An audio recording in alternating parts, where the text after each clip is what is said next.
Wiretap deal used to catch Dudus discontinued, while a new deal has been signed by the Jamaican government. I'm pleased to announce that last week, Wednesday, October 23, 2019, we signed with our U.S. partners a new agreement. Teach them! Always make sure the message reach them! Questions are being raised about the legality of extraditions that took place between 2004 and 2010 under Operation Anthem, the Peter Phillips-era electronic surveillance memorandum of understanding with the United States and the United Kingdom, and whether the state might be liable if plaintiffs like disposed Tivoli Garden strongman Christopher Dudus challenge the decisions in court. Myself, so when I try to escape, no, that's me in custody, and I was going to give myself. No, we're just trying to make sure that things are safe as well, okay? Okay. So please don't take offense. We're just trying to make sure that the place is of a certain standard and safe. Okay. Hence, we don't have to worry and so on. That's the reason why.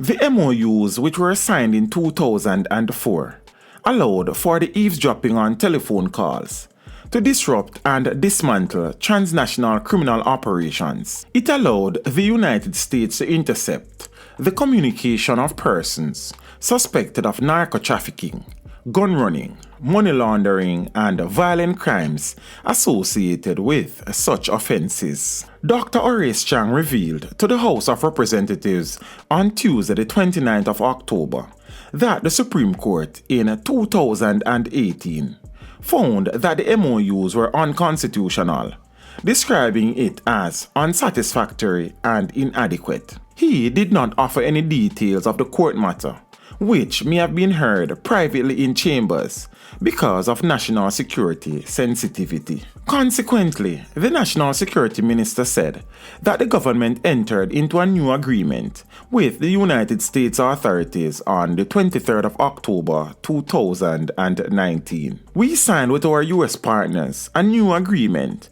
which we expect to satisfy the legal requirements of our Constitution and will provide a strong basis for increased cooperation and operationalizing all arrangements in fighting transnational criminal activity out of Jamaica. The National Security Minister also took a jab at opposition leader Dr. Peter Phillips, who in a report on the 23rd of February 2011 admitted that he did not inform then Prime Minister P.J. Patterson and his cabinet colleagues about the secret MOUs he signed because he feared the risk of possible unintended disclosure. Chang said the government expects to conclude a similar agreement with Canada in short order.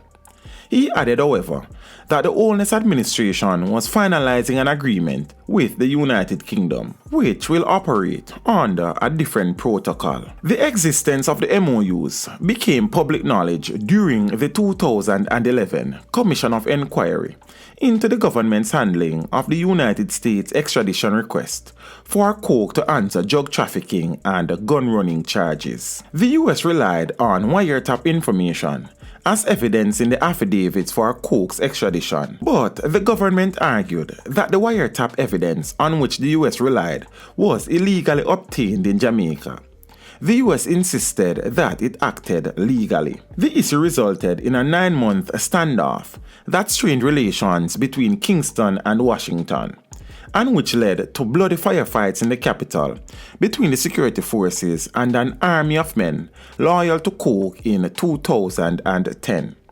At least 69 civilians, some of whom were suspected to be militiamen, and one Jamaica Defense Force soldier were killed. Coke in 2011 initially challenged the legality of the MOU, but abandoned that course. Okay, so you can just relax and understand what we're doing what we can to make sure something's right. Yeah, I need like also I can talk from a lawyer or something like that. That's been the talk.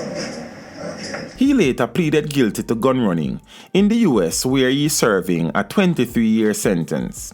The 50-year rule is due to be released in 2030. The security forces wish to confirm reports that Christopher Lloyd Coke in respect of whom the police are holding a warrant of arrest for commencement of extradition proceedings, was arrested this afternoon at 4. He was arrested by a party of policemen manning a vehicle checkpoint along the Mandela Highway, and they were acting on intelligence. Teach them! Hey, yo, hello! Send the message and make it reach them. It's teach them. Right here, Warlord representing. Thank you for watching. Please leave a comment below. Remember to like and share the video. Don't forget to subscribe for more awesome content. Follow me on social media and check out the suggested videos on screen. This is Teach saying, until next time, walk good, my friends.